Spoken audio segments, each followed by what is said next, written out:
There are very few things in this life that's that's worse than being falsely accused of something. Uh, there's very few things in this world worse than watching the innocent suffer.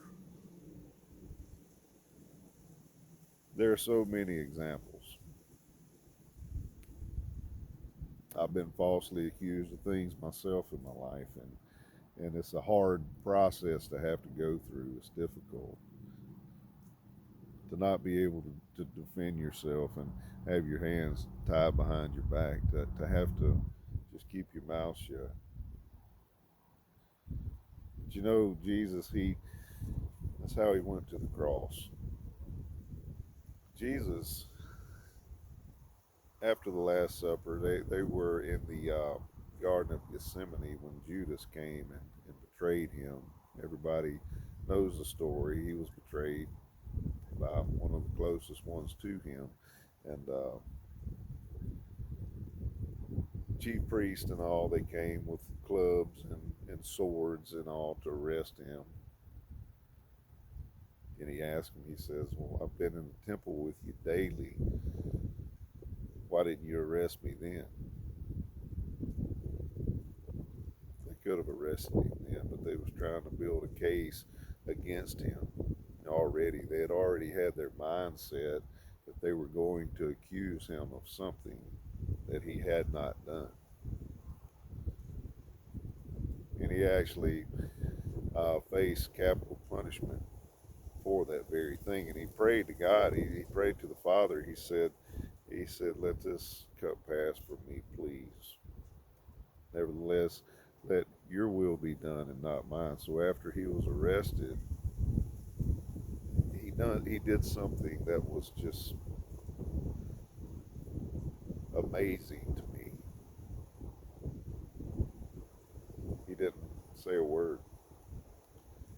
He said very, very little all the way to the cross. One line sentences. They asked a question. He'd say things like, "You say so yourself," or whatever you say. You could just, when you read the scripture, when you read the Gospels, you can just feel the disappointment and the sorrow in his heart, especially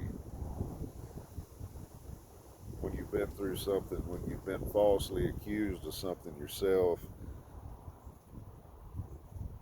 You can relate to him and how he must have felt.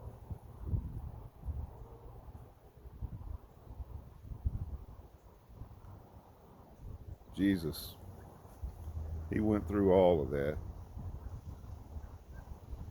knowing that it was the Father's will, knowing that there was hope on the other side, knowing that this wasn't it. He could look to the other side and see that all things happen for the good to those who love God, who are called according to his purpose. He can see those things. And although when we go through times such as that,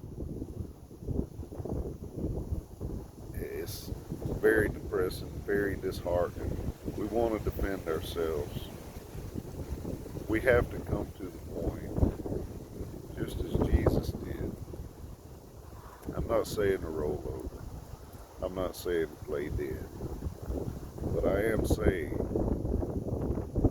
to trust the Father's will. Because he also says, "Vengeance is mine, I will repay."